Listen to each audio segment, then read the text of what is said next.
Hello YouTube, hello. Top 10 Tuesday, for Top 10 Tuesday this week it's comedy shows post 2000, right. I've enjoyed doing this one. Admittedly I have, I've really enjoyed it. Number 10, Catherine Tate Show. Right, Catherine Tate Show, right, she came out of nowhere. A little bit of history about Catherine Tate. She came out of absolutely nowhere. I think it was like close to 2000.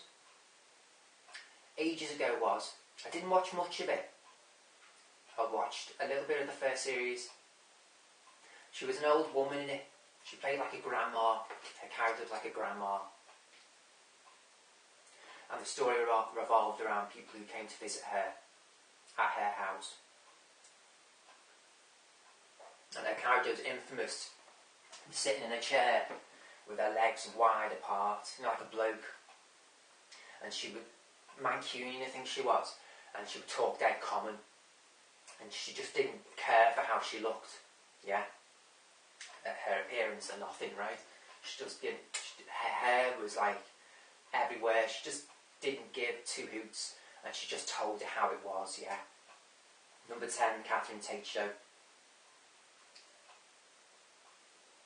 Number 9, Extras. Extras again. Didn't watch much of it, but what I did watch of, because there wasn't much of Extras, I think there was one series or two series of it. It was Ricky Gervais before he became really famous and popular.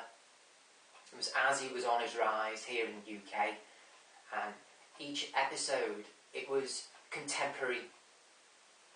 It had in-jokes, like Simpsons did, yeah, had that kind of feel. It was British, contemporary. And but the twist with Extras, which made it appealing for me, is that each week it had a special guest. And he wrote the script, Ricky Gervais, which was really the twist. It actually denigrated, is that the word? Degraded the character. The character's lines, the script for the special guest, which was like a personality, it was a really famous personality. He built the character up, so its character was degraded in some way, which you wouldn't normally see the character play on TV, yeah, in his or her normal kind of role, yeah, his or her normal persona, yeah, in life, yeah. That was the twist of Extras, and it was marvellous the way he done it, because at the time there was nothing like it. You would never see a character come out of his or hers the way she was seen, say in like celebrity magazines, and that was, I hope you've got me there. That's how Extras worked. Ricky Gervais, he really did. He opened the lid there in regards to the way people looked at celebrity extras. Number 9. Number 8, The Green Grass. It was with Boise and Marlene from Only Fools and Horses, spin-off from said show. Again, I didn't watch much of it, but what I did watch, it was good. Spin-off shows always have the problem where they have to introduce new characters, and they either work or they don't. I think that depends on their longevities, their individual longevities. I think it was success. I think it did run for quite a few series. I just saw the first. Like with Catherine Tate, didn't see much of it. I think it worked. Yeah, I did. I liked it. I did like it. Boise and Marlene from Only Fools and Horses was a spin-off from Only Fools and Horses, Green Grass and Braid. Number 7 is Malcolm in the Middle. Yeah, I was an avid viewer of Malcolm in the Middle when it was on, when it ran here on BBC Two in the UK. It was before Cranston, Michael Cranston is it? Became famous, and the dude who played Malcolm it was what made him. I remember watching it all. It was it was used when I used to sit off at my mates' houses getting stoned and stuff, and it was always on the telly. It always reminds me of those days. Malcolm in the Middle, number 7. Number 6, The Office. Again, Ricky Gervais. The English version, The Office. I didn't watch much of it, but what I did watch, what tied me into that show was the romance between the male and the female, and the way it worked in the environment, in the office environment. It was black comedy. I've got a few black comedies here. The Office, number 6. I can't say enough about The Office. It was before Gervais did extras. I think it was what actually got Gervais noticed. It was The Office. Yeah. There was absolutely nothing like it. To me, there was nothing like it. It worked so on so many. I think what really made The Office work is because there was no canned laughter in it. The Office, number 6. Number 5, we've got Kath and Kim, the Australian Kath and Kim. It was Kath and Kim. The reason why Kath and Kim comes by, I didn't watch much of it. Right, the reason why it comes above a lot of the other stuff which I didn't watch much of, because it was something I discovered. Kath and Kim. It wasn't something like it was on the television and I noticed it via that route, and I would sit down and then I'd notice it. It was something I actually noticed and put on and tell you to watch, and I actually got into it individually. It was outrageous. I don't know if it's still running, but outrageously funny. It's Australian, 2 Australian couples. Basically, the theme for the Kath and Kim show premise is 2 Australian heterosexual couples, and the way they interacted, and it played on stereotypes. Yeah, played on the stereotypes which the Australians. We'd only ever seen Neighbours, Home and Away here in the UK, and it played on those stereotypes, and it took the piss out of things like EastEnders, which we got in the UK, which we took for real. And I think that's what made Kath and Kim work. The stereotypes, the Australian stereotypes which Kath and Kim portrayed were so stereotypical that it was just so funny, and to be believed you would have to see it. Kath and Kim, the Australian Kath and Kim, so funny, it's unbelievable, unbelievable. And again, it didn't have canned laughter, and I think that's what makes comedy work for me most, when there's no canned laughter. Kath and Kim, number 5. Okay. Number 4, Little Britain. Little Britain.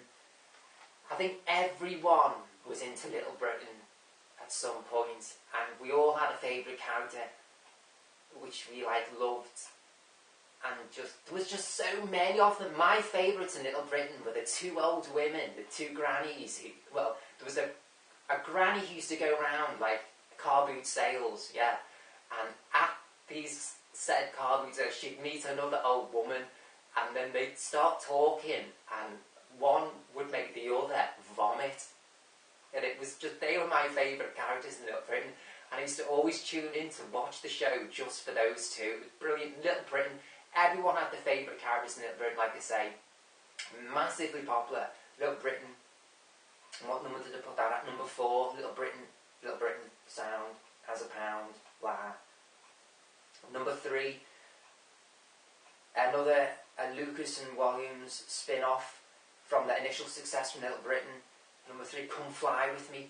More recent, quite recent actually. And one of their productions, Come Fly With Me. Again, playing on stereotypes, but this time British stereotypes. Based in and around an airport. Again, you'd have your favourite characters in it. It was just something I discovered, and something I would tune in each week to watch. I think there's only 2 or 3 series of them, of Come Fly, 2 or 3, just 2 or 3. I don't think it's still be made, like Little Britain might be. Come Fly With Me, it was called. Absolutely hysterically funny. Hysterically funny. Yes, I've said enough. Playing on British stereotypes this time, and again, like Kath and Kim, extreme stereotypes. Fantastic. It had canned laughter. I believe it did. But it was just so funny. Just so funny. Number 3, Come Fly With Me. Number 2, got here, Ideal with Johnny Vegas. Yeah. This never had canned laughter. I was going to put it in at number 1, but I didn't watch as much of it as I did for number 1. Ideal. Johnny Vegas played a pot dealer, and the show was based around his flat and the people who came to buy his weed off him. BBC 2, I think it was. And it was really, it wasn't playing on stereotypes so much. It did play on stereotypes. You know when you go and buy weed, yeah, and everyone who would be there at the time, and you'd have this type of person, that type of person, this type, all trying to escape their reality. And just like sitting there like, you know what I mean? Just like smoking weed. And the dealer himself, dirty, grimy. No, yes, quite stereotypical, but not playing on it. Yeah, like Kath and Kim, Come Fly With Me, for example. And it would be all around his interactions with his customers. Perhaps you'd leave his flat now and again when he would go to one of his customers' flats, but that thing that was rarely. Otherwise, it was just based in and around his flat and people who'd come to see him, the people who he'd have relationships with as well, his girlfriends. Just really funny. Yeah, what didn't have canned laughter? BBC production. I'm sure it was BBC production. Ideal, number 2. Again, I was going to put him in at number 1, but my number 1, I just watched every single episode, and it was something which I individually discovered again, and I think it was on the cusp of 2000. It was 01, this one. Peter Kay's Phoenix Nights. Type that in the internet and you'll get it. It will come up. Peter Kay, he played the lead role in it, and he was disabled in a wheelchair, and he was a nightclub owner. Manchester, a gay Manchester, like Catherine Tate. He was a Mancunian in real life. And it was all about his daily life, coping with his disability and running a nightclub at the same time. Honestly, to be believed, it's to be seen, to be believed. This things like it had a good run, 4 or 5 series. It was some Channel 4. It didn't have canned laughter. I'm sure it didn't have canned laughter. The writing in it, I thought, was fantastic. It was hysterically funny. One of them where you'd be on the floor in pits, honestly, holding yourself with laughter. Peter Kay's Phoenix Nights, number 1. Just can't say enough about that. Yeah.